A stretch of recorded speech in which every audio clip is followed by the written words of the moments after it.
പ്രിയമുള്ള വിദ്യാർത്ഥികളെ എല്ലാവർക്കും കെമിസ്ട്രി ക്ലാസ്സിലേക്ക് സ്വാഗതം. നമ്മളിന്ന് പഠിക്കാൻ പോകുന്നത് ഡിപ്രഷൻ ഓഫ് ഫ്രീസിങ് പോയിൻറ്റ്, മൂന്നാമത്തെ ക്വാളിറ്റേറ്റീവ് പ്രോപ്പർട്ടീസാണ് പഠിക്കാൻ പോകുന്നത്. അപ്പോൾ എന്താണ് ഡിപ്രഷൻ ഓഫ് ഫ്രീസിങ് പോയിൻറ്റ് എന്ന് അറിയണമെങ്കിൽ ആദ്യം നമ്മൾക്ക് ഫ്രീസിങ് പോയിൻറ്റ് എന്താണെന്ന് അറിയണം. അപ്പോൾ പ്യുവർ വാട്ടർ നമുക്കറിയാം, അതിനെ ഫ്രീസ് ചെയ്യാം. നമുക്കറിയാം 0 ഡിഗ്രി സെൽഷ്യസിൽ ടെമ്പറേച്ചർ എത്തിച്ച് കഴിഞ്ഞാൽ അത് ഫ്രീസ് ആവും, നമുക്കറിയാം, ഐസായിട്ട് മാറും, നമുക്കറിയാവുന്നതാണ്. അപ്പോൾ അവിടെ എന്താണ് സംഭവിക്കുന്നത്? നമുക്കറിയാം, ഒരു റൂം ടെമ്പറേച്ചറിൽ നമ്മൾ വാട്ടർ എടുത്തു കഴിഞ്ഞാൽ അതിനൊരു വേപ്പർ പ്രഷർ ഉണ്ട്. അതിൻ്റെ ടെമ്പറേച്ചർ ഡിക്രീസ് ചെയ്യുമ്പോൾ വാട്ട് ഹാപ്പൻസ്, അതിൻ്റെ ടെമ്പറേച്ചർ ഇൻക്രീസ് ചെയ്യുമ്പോൾ വേപ്പർ പ്രഷർ ഇൻക്രീസ് ചെയ്യുമെങ്കിൽ ടെമ്പറേച്ചർ ഡിക്രീസ് ചെയ്യുമ്പോൾ വേപ്പർ പ്രഷർ ഡിക്രീസ് ചെയ്യും. അപ്പോൾ വാട്ടറിൻ്റെ വേപ്പർ പ്രഷർ ഇങ്ങനെ ഡിക്രീസ് ചെയ്ത് അവസാനം വേപ്പർ പ്രഷർ സോളിഡ് ഐസിൻ്റെ വേപ്പർ പ്രഷറായിട്ട് ഈക്വൽ ആവും. ആ ടെമ്പറേച്ചറിനെ പറയുന്നതാണ് freezing point. The temperature at which the vapor pressure of the substance in the liquid phase becomes equal to the vapor pressure of the substance in the solid phase.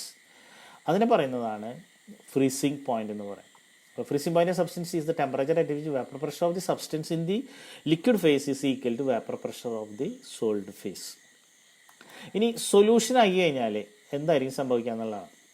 Solution ആക്കി കഴിഞ്ഞാൽ room ടെമ്പറേച്ചറിൽ തന്നെ വാട്ടറിൻ്റെ vapour pressure എത്രയായിരുന്നോ അതിനേക്കാൾ കുറവായിരിക്കും. അതിൻ്റെ vapour pressure നമുക്കറിയാം, vapour pressure കുറയും.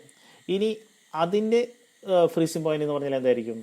ഈ സൊല്യൂഷൻ്റെ വേപ്പർ പ്രഷർ പ്യുവർ സോൾവെൻറ്റിൻ്റെ വേപ്പർ പ്രഷറുമായിട്ട് ഈക്വൽ ആകുന്ന ടെമ്പറേച്ചറാണ് അതിൻ്റെ ആ സൊല്യൂഷൻ്റെ വേപ്പർ പ്രഷർ എന്ന് പറയുന്നത്. അതായത് if the vapour pressure of the solution is equal to vapor pressure of the pure solid solvent. ആ സോളിഡ് സ്റ്റേറ്റിൽ സോൾവെൻറ്റിൻ്റെ വേപ്പർ പ്രഷറും ഈക്വൽ ആകുന്ന ആ ഒരു ടെമ്പറേച്ചറിലാണ് ഈ സൊല്യൂഷൻ ഫ്രീസ് ചെയ്യുക എന്ന് പറയുന്നത്. അപ്പോൾ എന്ത് സംഭവിക്കും? ഈ സൊല്യൂഷൻ്റെ ഫ്രീസിങ് പോയിൻറ്റ് കുറവായതുകൊണ്ട് സാധാരണ ഫ്രീസിങ് പോയിൻറ്റിനേക്കാൾ സോൾവെൻറ്റിൻ്റെ ഫ്രീസിങ് പോയിൻറ്റിനേക്കാൾ താഴെയുള്ളൊരു ടെമ്പറേച്ചറിലായിരിക്കും ഈ സൊല്യൂഷൻ ഫ്രീസ് ചെയ്യുക. ഒരു decrease in vapour freezing point നമുക്ക് കാണാനായിട്ട് സാധിക്കും. അപ്പോൾ ഡിക്രീസ് ചെയ്യും, അപ്പോൾ ഈ ഫ്രീസിങ് പോയിൻ്റ് ഡിക്രീസ് എന്ന് പറയാം. നോർമൽ സോൾവെൻറ്റിൻ്റെ ഫ്രീസിങ് പോയിൻറ്റിനേക്കാൾ ലോവർ ടെമ്പറേച്ചറിലായിരിക്കും സൊല്യൂഷൻ ഫ്രീസ് ചെയ്യുക. അപ്പോൾ ഇത്രയും എല്ലാം അറിഞ്ഞു കഴിഞ്ഞാൽ നമുക്ക് ഡിപ്രഷൻ ഓഫ് ഫ്രീസിങ് പോയിൻ്റ് നമുക്ക് പറയാനായിട്ട് പറ്റും. അപ്പോൾ അതിന് നമ്മൾ പ്യുവർ വാട്ടർ എടുക്കുന്നു.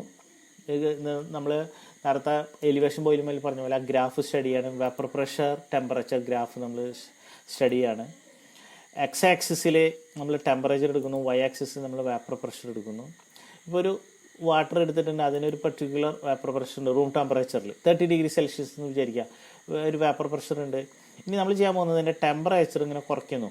ടെമ്പറേച്ചർ നമ്മൾ ഇങ്ങനെ സ്റ്റഡി ആയിട്ട് നമ്മൾ കുറച്ചുകൊണ്ടിരിക്കുന്നു. ഇത് സംഭവിക്കും, ടെമ്പറേച്ചർ ഇൻക്രീസ് ചെയ്യുമ്പോൾ വേപ്പർ പ്രഷർ കൂടും, ടെമ്പറേച്ചർ ഡിക്രീസ് ചെയ്യുമ്പോൾ വേപ്പർ പ്രഷർ കുറയും. അതിങ്ങനെ നമുക്ക് കാണാൻ കഴിയും, വേപ്പർ പ്രഷർ ഇങ്ങനെ കുറഞ്ഞ് വരും.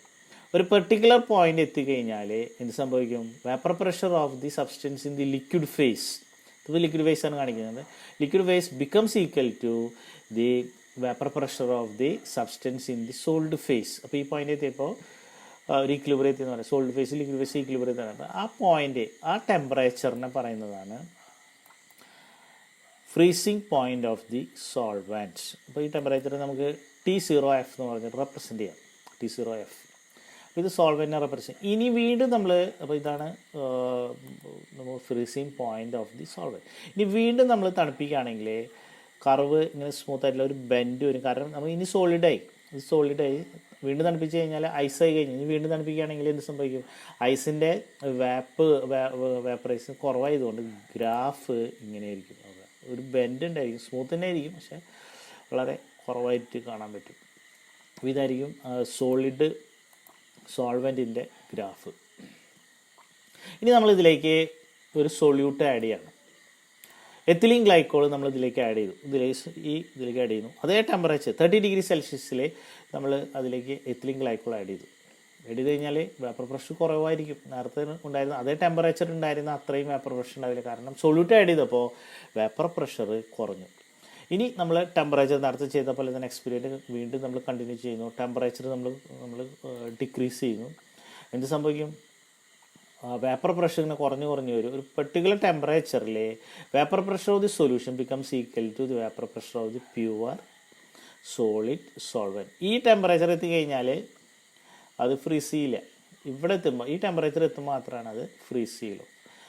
What is the freezing point of solution? Freezing point of the solution is the temperature at which the vapor pressure of the solution becomes equal to vapor pressure of the pure solid solvent. അപ്പോൾ ഈ ടെമ്പറേച്ചറിൽ പോയിന്റിലാണ് ഈ ടെമ്പറേച്ചറിലാണ് അത് freeze ചെയ്യുക. അപ്പോൾ ഇതാണ് സൊല്യൂഷൻ്റെ freezing point. TF എന്ന് പറഞ്ഞാൽ നമുക്ക് റെപ്രസെൻ്റ് ചെയ്യാം freezing point of the solution TF. അപ്പോൾ അവിടെ ഡിക്രീസ് ഉണ്ടായി, ഇതിനേക്കാൾ ഡിക്രീസ് ഉണ്ടായി. ഈ ഡിഫറൻസിന് പറയുന്നതാണ് depression of freezing point. Delta TF എന്ന് പറഞ്ഞിട്ട് നമുക്ക് അതിനെ റെപ്രസെൻ്റ് ചെയ്യാം. Delta TF decreasing freezing point. ഇനി ഇതേ എക്സ്പെരിമെൻ്റ് തന്നെ നമ്മൾ എത്തിലീൻ ഗ്ലൈക്കോളിന് വരെ നമ്മൾ മറ്റ് യൂറിയ എടുക്കുക, അല്ലെങ്കിൽ ഗ്ലൂക്കോസ് എടുക്കുക, സൂക്രോസ് എടുക്കുക. ഇങ്ങനെ എടുത്തിട്ട് നമ്മൾ സെയിം ക്വാണ്ടിറ്റി 1 മോൾ ആണെങ്കിൽ എല്ലാം 1 മോൾ നമ്പർ ഓഫ് പാർട്ടിക്കിൾസ് സെയിം ആവുന്ന തരത്തിൽ നമ്മൾ എടുത്ത എക്സ്പെരിമെൻറ്റ് നമ്മൾ കണ്ടക്ട് ചെയ്ത് കഴിഞ്ഞാൽ നമുക്ക് കാണാൻ കഴിയുക ഈ difference respective of the nature of the solute the depression freezing point will be same, എല്ലാം സെയിം ആയിരിക്കും. അപ്പോൾ അതിൽ നിന്ന് നമുക്ക് മനസ്സിലാക്കാം ഈ ഡിപ്രഷൻ ഫ്രീസിങ് പോയിന്റ് എന്ന് പറയുന്നത് നേച്ചറിനെ അല്ല അത് ആശ്രയിക്കുന്നത്, only depends upon the number of particles of the സൊല്യൂട്ട്. നമ്പർ ഓഫ് പാർട്ടിക്കിൾസ്, സൊല്യൂട്ടിൻ്റെ നമ്പർ ഓഫ് പാർട്ടിക്കിൾസ്. അതുകൊണ്ട് തന്നെ നമുക്ക് പറയാം depression of freezing point is a colligative property. അപ്പോൾ ഇതിൽ നമ്മൾ പഠിച്ച കാര്യങ്ങളൊന്നുകൂടി പറയാണ്. Delta DF is equal to TF minus T0F. ഇതാണ് freezing point of the delta DF is equal to TF minus T0F എന്ന് പറയാം. T0F എന്ന് പറഞ്ഞാൽ freezing point of the pure solvent. TF എന്ന് പറഞ്ഞാൽ freezing point of the non volatile solute dissolved. In dilute solutions the depression freezing point is directly proportional to molarity of the solution. ഇപ്പോൾ ഇത് നമ്മൾ നേരിട്ടിട്ട് ഈ derive ചെയ്യുന്നില്ല. നേരത്തെ elevation ബോയിലുമേൽ പറഞ്ഞ പോലെ this delta DF is found to be directly proportional to molality. അപ്പോൾ equal to മാറ്റിയിട്ട് നമ്മളൊരു കോൺസ്റ്റന്റ് കൊണ്ടുവരും. ആൻഡ് ദാറ്റ് കോൺസ്റ്റന്റ് KF ഇത് represented by KF. Delta DF is equal to KF into M. What is KF? KF is a proportionality constant. It is called cryoscopic constant എന്ന് പറയാം, അല്ലെങ്കിൽ molal depression constant എന്ന് പറയാം, freezing point depression constant എന്ന് പറയാം, molal depression constant എന്ന് പറയാം, അല്ലെങ്കിൽ ക്രയോസ്കോപ്പിക് കോൺസ്റ്റന്റ് KF എന്ന് പറഞ്ഞാൽ. ഇനി KFൻ്റെ യൂണിറ്റ് എന്തായിരിക്കും? KFൻ്റെ യൂണിറ്റ് നേരത്തെ പറഞ്ഞ പോലെ തന്നെ ഈ എമ്മിനെ അങ്ങോട്ട് കൊണ്ടുവന്നു കഴിഞ്ഞാൽ നമുക്ക് അതിന് യൂണിറ്റ് ഉണ്ടാക്കാം. KF യൂണിറ്റ് KBയുടെ യൂണിറ്റ് അതേപോലെ തന്നെ കെൽവിൻ കിലോഗ്രാം പെർ മോൾ. അപ്പോൾ ഈ ക്വസ്റ്റ്യൻ വളരെ ഇമ്പോർട്ടൻ്റ് ആണ്, നമ്മൾ ബോക്സിലേക്ക് വയ്ക്കുക. Delta DF is equal to KF into M. അപ്പോൾ delta DF is directly proportional to molality. ഈ KFന് വേണമെങ്കിൽ നമ്മൾ നേരത്തെ എലിവേഷൻ ബോയിലിംഗ് പോയിന്റിൽ പറഞ്ഞ പോലെ തന്നെ ഒരു ഡെഫിനിഷൻ ഉണ്ടാക്കണമെങ്കിൽ എന്ത് ചെയ്താൽ മതി? M1 ആക്കിയാൽ മതി. M1 എന്ന് പറഞ്ഞാൽ 1 മോളാൽ സൊല്യൂഷൻ. 1 മോളാൽ സൊല്യൂഷൻ ആണെങ്കിൽ എത്രയാണ് ഡിപ്രഷൻ ഉണ്ടായത് അതാണ് ആ സോൾവെൻറ്റിൻ്റെ KF എന്ന് പറയുന്നത്. അപ്പോൾ it is the depression of freezing point of 1 molar solution. നോക്കുക, KFൻ്റെയും KBയുടെയും വാല്യൂസ് ടെക്സ്റ്റ് ബുക്കിൽ കൊടുത്തിട്ടുണ്ട്. വാട്ടർ അതിൻ്റെ boiling point 373.15, KB 0.52 kelvin kilogram per mole, freezing point 273 0 degree Celsius, KF value kelvin kilogram per mole 1.86. വാട്ടറിൻ്റെ 1.86 ആണ്. KF, KB 0.52. Ethanol അതുപോലെ ഓരോ സോൾവെൻറ്റിൻ്റെയും boiling point തന്നിട്ടുണ്ട്, KB തന്നിട്ടുണ്ട്, ഫ്രീസിംഗ് പോയിന്റ് തന്നിട്ടുണ്ട്, KFും ടെക്സ്റ്റ് ബുക്കിൽ കൊടുത്തിട്ടുണ്ട്. ഇനി നമ്മൾ പഠിക്കാൻ പോകുന്നത് determination of molecular mass of a solutes. അപ്പോൾ അത് നമ്മൾ എലിവേഷൻ ബോയിലിംഗ് പോയിന്റ് എന്നുള്ള കൊളിഗേറ്റീവ് പ്രോപ്പർട്ടീസ് ഉപയോഗിച്ചുകൊണ്ട് നമ്മൾ മോളിക്കുലർ മാസ് ഡിറ്റർമിൻ ചെയ്തു. അതേപോലെ തന്നെ ഡിപ്രഷൻ ഫ്രീസിംഗ് പോയിന്റ് എന്ന കൊളിഗേറ്റീവ് പ്രോപ്പർട്ടി ഉപയോഗിച്ചുകൊണ്ട് നമുക്ക് ഒരു സൊല്യൂട്ടിൻ്റെ മോളിക്കുലർ മാസ്, അൺനോൺ സൊല്യൂട്ടിൻ്റെ മോളിക്കുലർ മാസ് നമുക്ക് ഡിറ്റർമിൻ ചെയ്യാം. യഥാർത്ഥത്തിൽ അതേ ഇക്വേഷൻ തന്നെ നമ്മൾ പഠിച്ച equation delta DF is equal to KF into M. KF എന്ന് പറഞ്ഞാൽ cryoscopic constant, molal depression constant എന്ന് പറയാം. ഡെൽറ്റ DF എന്ന് പറഞ്ഞാൽ depression freezing point, M മോളാലിറ്റി. M is equal to WB/MB into 1000/WA. നമുക്കറിയാവുന്നതാണ്. എമ്മിന് പകരം ഈ ടേം നമുക്ക് സബ്സ്റ്റിറ്റ്യൂട്ട് ചെയ്യാം. Delta DF is equal to KF WB 1000 divide by MB into WA. അങ്ങനെയാണെങ്കിൽ M B equal to delta T F ഇങ്ങോട്ട് കൊടുത്താൽ മതി. MB equal to 1000 KF into WB divide by delta TF into WA. അപ്പോൾ ഈ equation ഉപയോഗിച്ചുകൊണ്ട് നമുക്ക് depression of molecular mass of an unknown solute can be calculated or determined. ഇതിൽ ഓരോ ടേമും നമ്മൾ അറിഞ്ഞിരിക്കണം. KF എന്ന് പറഞ്ഞാൽ മോളാർ ഡിപ്രഷൻ കോൺസ്റ്റൻറ്റ്. നമുക്കറിയാം അത് കോൺസ്റ്റൻറ്റ്, സോൾവെൻറ്റിനെ സംബന്ധിച്ച് അത് കോൺസ്റ്റൻ്റ് ആണ്. അതല്ലെങ്കിൽ നമുക്ക് എക്സ്പെരിമെൻ്റ് വഴിയും ഇത് കണ്ടുപിടിക്കാം. ഇനി MB എന്ന് പറഞ്ഞാൽ മോളിക്കുലർ മാസ് ഓഫ് ദി സൊല്യൂട്ട്, മോളിക്കുലർ മാസ് ഓഫ് ദി സൊല്യൂട്ടാണ്. ഇനി WB എന്ന് പറഞ്ഞാൽ മാസ് ഓഫ് സൊല്യൂട്ടാണ്. ഡെൽറ്റ DF എന്ന് പറഞ്ഞാൽ WA എന്ന് പറഞ്ഞാൽ മാസ് ഓഫ് സോൾവെൻ്റ് ആണ്. ഡെൽറ്റ DF എന്ന് പറഞ്ഞാൽ ഡിപ്രഷൻ ഓഫ് ഫ്രീസിങ് പോയിൻറ്റ്. ഇത് എക്സ്പെരിമെൻ്റ് വഴി നമുക്കൊരു അൺനോൺ സൊല്യൂട്ട്, നമ്മുടെ കയ്യിൽ ഒരു അൺനോൺ സൊല്യൂട്ട് തന്നിട്ടുണ്ടെങ്കിൽ നമുക്കതിൻ്റെ മോളിക്കുലാർ മാസ് നമുക്ക് ലാബിൽ പോയിട്ട് എക്സ്പെരിമെൻ്റ് ചെയ്തിട്ട് നമുക്ക് പറഞ്ഞു കൊടുക്കാനായിട്ട് പറ്റും. എങ്ങനെയാണ്? ഒരു അൺനോൺ സൊല്യൂട്ട് നിങ്ങൾക്ക് തന്നിട്ടുണ്ടെങ്കിൽ അതിനൊരു വളരെ കുറച്ചൊരു ഗ്രാം എന്ന് വേണമെങ്കിൽ പറയാം. 1 ഗ്രാം നമ്മൾ വെയിറ്റ് എടുക്കുന്നു ബാലൻസ് വെച്ചിട്ട്. അത് നമ്മൾ വാട്ടറിൽ ഒരു പെർട്ടിക്കുലർ എമൗണ്ട് വാട്ടറിൽ ഡിസോൾവ് ചെയ്യുന്നു. 1000 ഗ്രാം എന്ന് പറഞ്ഞാൽ 1 കിലോഗ്രാം വാട്ടറിൽ നമ്മൾ ഡിസോൾവ് ചെയ്യുന്നു. വാട്ടറിൽ ഡിസോൾവ് ചെയ്യുന്നതാണെങ്കിൽ ഓർഗാനിക് സോൾവെൻ്റ് ആണെങ്കിൽ ഓർഗാനിക് സബ്സ്റ്റൻസ് ആണെങ്കിൽ ഓർഗാനിക് സോൾവെൻറ്റിൽ ഡിസോൾവ് ചെയ്യുമല്ലോ. അപ്പോൾ അങ്ങനെയാണെങ്കിൽ അങ്ങനെയുള്ള സോൾവെൻറ്റ് നമ്മൾ എടുക്കണം. ബെൻസീനോ നമുക്ക് എടുക്കാം. അപ്പോൾ അതിൻ്റെ KF വാല്യൂ നമുക്കറിയാം, അല്ലെങ്കിൽ ടെക്സ്റ്റ് ബുക്കിലുണ്ട്, അല്ലെങ്കിൽ നമുക്കിത് എക്സ്പെരിമെൻറ്റിൽ കണ്ടുപിടിക്കാം. എന്നിട്ട് നമ്മൾ ഡിപ്രഷൻ ഫ്രീസിങ് പോയിൻ്റ്, ഏത് പോയിന്റിലാണ് അത് ഫ്രീസ് ചെയ്യുന്നത് കണ്ടുപിടിക്കുന്നു. ഡെൽറ്റ DF കണ്ടുപിടിക്കുന്നു. ഇക്വേഷൻ സബ്സ്റ്റിറ്റ്യൂട്ട് ചെയ്തിട്ട് നമുക്ക് മോളിക്കുലർ മാസ്, അൺനോൺ സോൾവെൻറ്റിൻ്റെ മോളിക്കുലർ മാസ് നമുക്ക് ഡിറ്റർമിൻ ചെയ്യാം. അപ്പോൾ ഈ ഇക്വേഷൻ കാണാതെ പഠിക്കണം, അല്ലെങ്കിൽ നമുക്കത് ഡിറൈവ് ചെയ്യാവുന്നതുള്ളൂ. Delta DF equal KF into M നമ്മൾ മുന്നേ പഠിച്ചിട്ടുണ്ട്.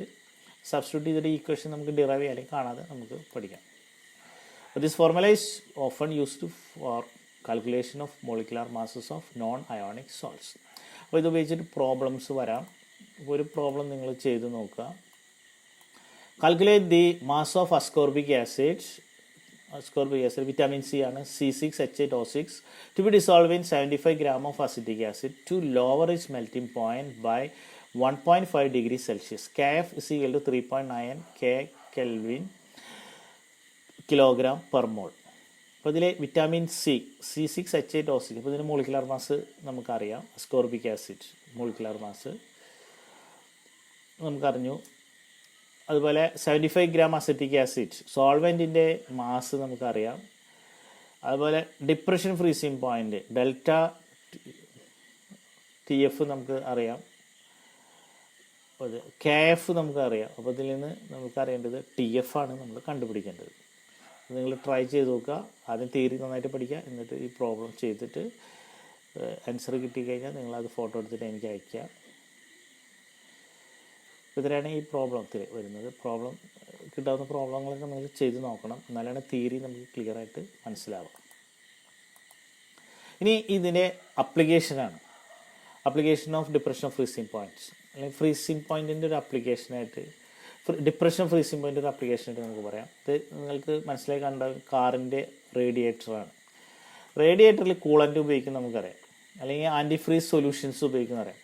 കാരണം ഈ തണുപ്പ് രാജ്യങ്ങളിൽ ഇപ്പോൾ 0 ഡിഗ്രി സെൽഷ്യസിന് താഴേക്ക് ടെമ്പറേച്ചർ വരുന്ന സ്ഥലങ്ങളിലാണെങ്കിൽ, ഇപ്പോൾ കാശ്മീർ അല്ലെങ്കിൽ വിൻ്റർ സീസണിൽ യൂറോപ്യൻ രാജ്യങ്ങളിലൊക്കെ നമുക്കറിയാം മഞ്ഞ് മൂടി കിടക്കും. അപ്പോൾ 0 ഡിഗ്രി സെൽഷ്യസ് ആയിക്കഴിഞ്ഞാൽ വാട്ടറാണ് നമ്മൾ റേഡിയേറ്ററിൽ ഉപയോഗിക്കുന്നതെങ്കിൽ അത് ഐസായിട്ട് മാറും. അപ്പോൾ അത് റേഡിയേറ്റർ ബേസ്റ്റ് ചെയ്യാനുള്ള സാധ്യതയൊക്കെ ഉണ്ട്.